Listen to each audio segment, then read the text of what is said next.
Hoje nós vamos falar sobre os pacientes insatisfeitos, né?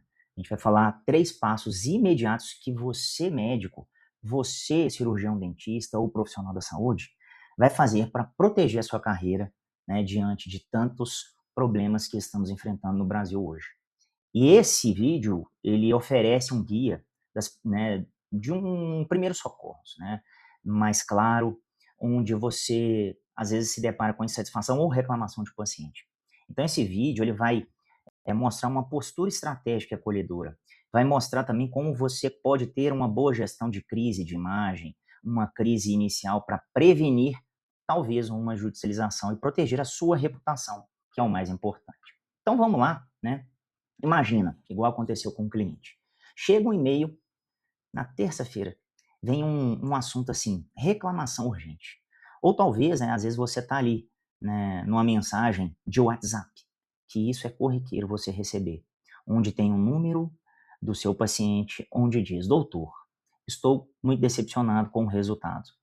E aí você gela o seu coração, sua espinha, você sente aquela reação, né, de pânico, com raiva, com injustiça, pensando, poxa, mas eu fiz tudo certo.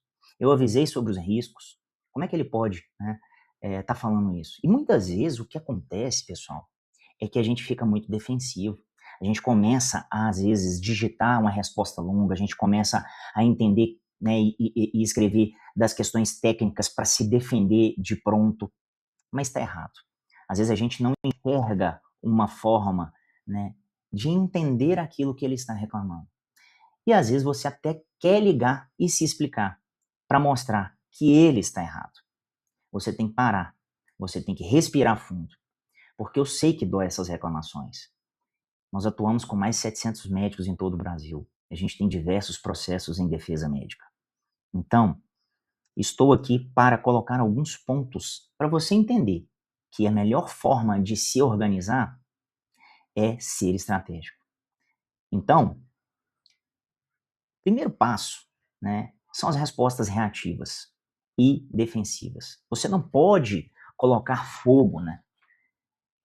Porque quando você, dependendo da forma que você vai falar com o seu paciente, é a mesma coisa de você estar jogando ali gasolina, né, num fogo. E aí ele pode interpretar de várias formas.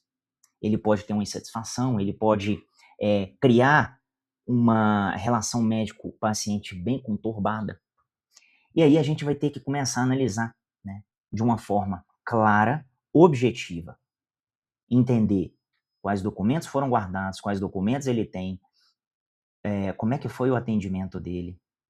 Então, eu vou te dar 3 passos, né, e protocolos de emergência, né, como um guia de primeiros socorros. E esses 3 passos que você precisa, né, colocar em ordem exata, né. Aproveita aí, se você tem amigo médico, encaminha também para ele poder se organizar.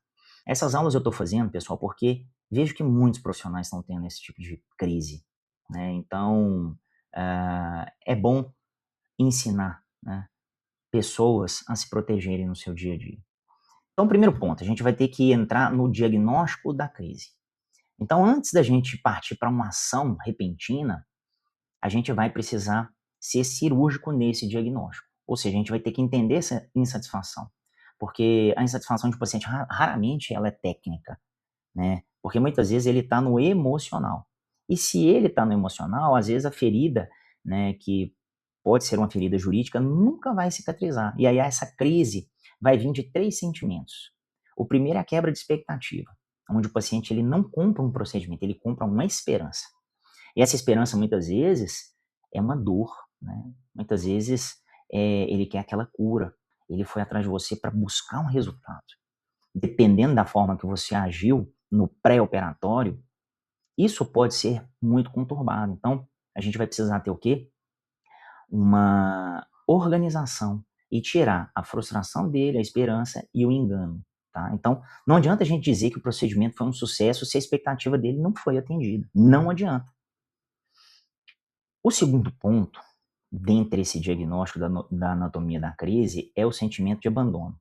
Porque a pior coisa que pode acontecer é o paciente se sentir abandonado. Porque você sumiu, você não quer responder ele, você não quer atender ele. Então, esse silêncio muitas vezes grita. E aí ele entende que você errou e que você está fugindo dele. Então toma muito cuidado com esse terceiro ponto. O segundo ponto, desculpa. O terceiro ponto é a necessidade de ouvir. Muitas vezes o paciente só quer ser ouvido. Então, você chamar ele para uma consulta, para entender mais, fazer uma reunião online, né, é muito válido.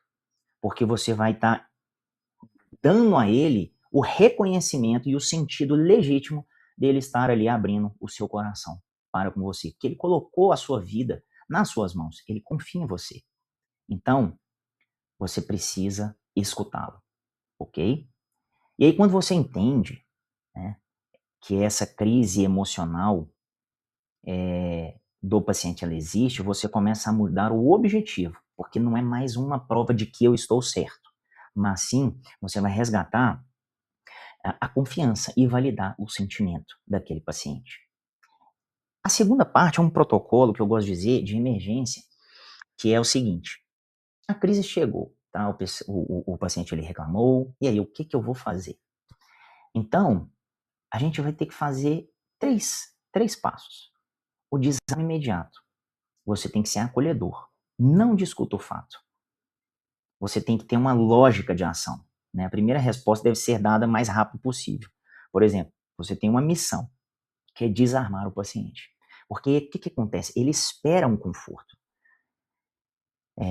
E às vezes, quando a forma que ele coloca aquilo, ele vai achar que você vai confrontá-lo. Mas se você age com conforto, entendendo, você quebra o padrão e abre a porta para um grande diálogo. E aí, como é que você aplica isso, né, na prática? Eu vou colocar nesse vídeo um textozinho bem rápido, né, um script para vocês poderem seguir com isso. Mas aí você vai colocar assim, né, receber uma mensagem, né, quero que saiba que li com toda a atenção. Sinto muito que você esteja se sentindo assim. A sua saúde é o bem, né, e bem-estar são as minhas prioridades. Para que eu possa te entender melhor, né, vamos marcar, né, uma consulta o mais breve possível. Alinhe isso com ele. Esse script ele funciona muito bem, porque ele está te dando mecanismos de como você se organiza, tá bom? Você está dando para ele, né, uma atenção, dizendo, poxa, ele quer marcar comigo e ele vai me atender. O que você nunca deve fazer é se justificar. Ah, eu avisei sobre os riscos, você assinou um documento. Esqueça isso. Jargão técnico. Isso é uma reação adversa esperada. Também esquece isso. Não minimizar a queixa. Ah, às vezes você fala assim, fique tranquilo, isso é normal. Também não faça isso. Isso vai frustrar. E o último ponto é não delegar a resposta inicial. Você não pode passar isso para a sua secretária. Agora, qual que é o passo 2? Às vezes você pode levar a conversa para um ambiente controlado. Qual que é a lógica da ação? Se essa reclamação foi pública, por exemplo, um comentário no Instagram, Google, reclama aqui, essa urgência ela é ainda maior. Porque uma crise pública ela pode destruir a sua reputação em horas. Qual que é o seu objetivo? É mover essa discussão para que um ambiente privado o mais rápido possível. Então, muitas vezes, como é que a gente pode aplicar isso? No script, nas redes sociais, você vai falar ali, olá, nome do paciente, lamento sinceramente, sobre a sua experiência, né? Não tenha sido esperada. A ética e o sigilo médico me impede de discutir detalhes do seu caso por aqui. Por favor, peço que entre em contato conosco, por e-mail ou por telefone, para que possamos agendar uma conversa e te dar todas as atenções.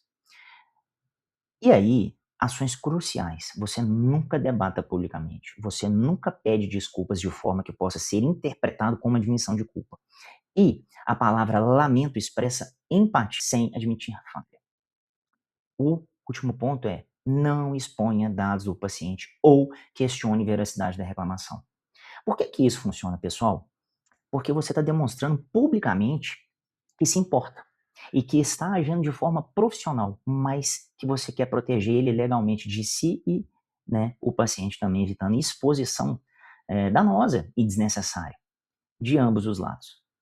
Então, você tem que ter muita atenção nessa forma de condução, porque às vezes você, no intuito de resolução rápida, você pode tomar as piores decisões. O terceiro passo, pessoal, é uma consulta de reconciliação. O que é isso, né? Proteção, é dar proteção.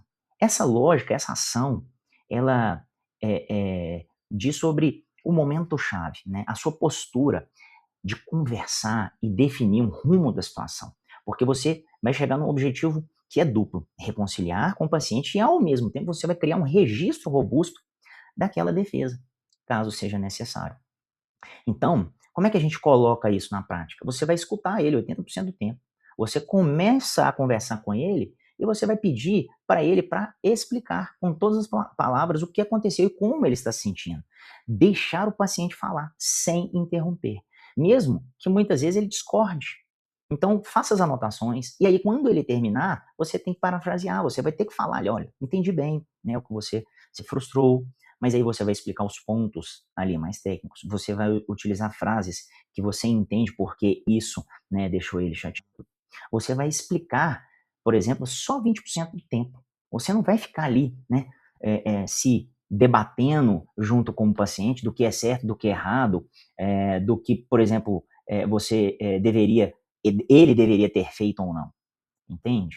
Porque isso vai trazer um ruído muito grande para vocês. Então, o plano de ação para ser feito é nunca terminar uma conversa sem um próximo passo. Porque você tem que deixar claro para ele que você está marcando retornos e solicitar sempre novos exames. Porque ele quer que você saiba que você é médico, você é profissional da saúde, está ali acompanhando aquele processo dele, tá? E você precisa documentar tudo na nos prontuários, nos documentos, nos relatórios internos do seu consultório, do seu hospital, enfim. Você precisa abrir o seu prontuário, você precisa criar novas evoluções, você precisa descrever, né, em linha de tempo, minuciosamente. Você vai precisar, né, colocar o máximo de força ali, tecnicamente, dentro do seu documento.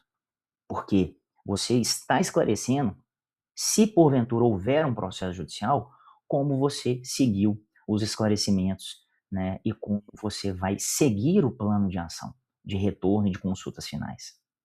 Então, para a gente poder fazer uma conclusão aqui, você vai precisar fazer uma escutativa, né? Em muitos casos, você vai resolver essa crise emocional que era para ser um grande problema.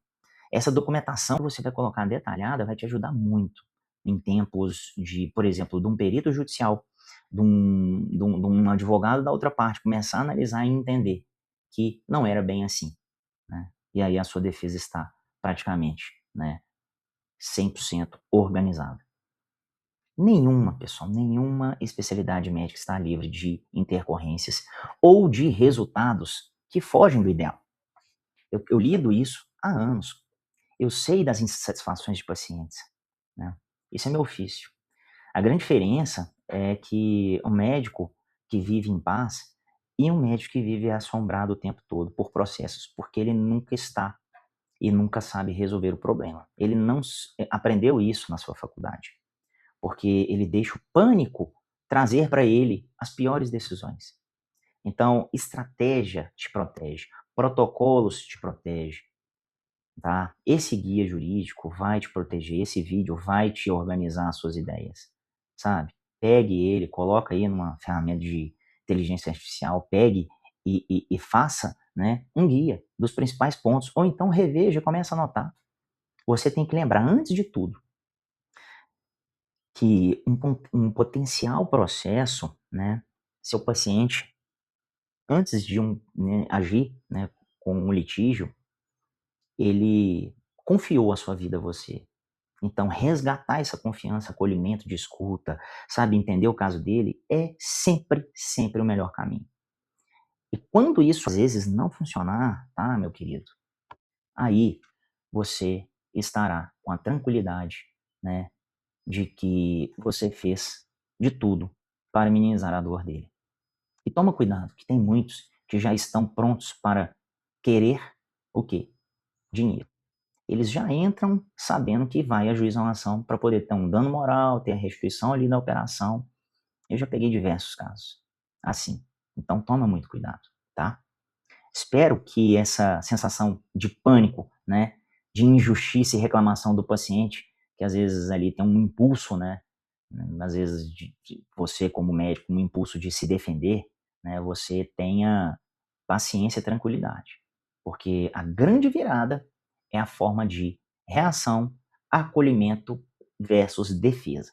Isso é o que vai definir muitas vezes a insatisfação, se ela vai se tornar um processo judicial. Então, vamos, né, entender que esse vídeo ele é um guia para poder te ajudar a aprofundar como ter uma melhor relação médico-paciente. Espero que você tenha gostado. Eu vou fazer novos vídeos, vou fazer outros vídeos. Me siga aqui no canal, tá? Compartilhe essa mensagem. Eu acredito que tudo aquilo que vai ensinar alguém, né, vai ajudar no dia a dia, ela deve ser compartilhada, tá? Meu Instagram é @CassianoOliveiraOficial. Eu estou também aqui no YouTube e sempre escrevo artigos dentro ali do meu site, que é cassianooliveira.com.br, sempre colocando meios do que está acontecendo comigo e com o meu cliente, né, da área da saúde, e trazendo, né, como nós resolvemos e como nós podemos trazer de benefício para que você haja de forma mais rápida, né, mas de forma mais técnica. Obrigado aí por você ter assistido até aqui. Deus te abençoe.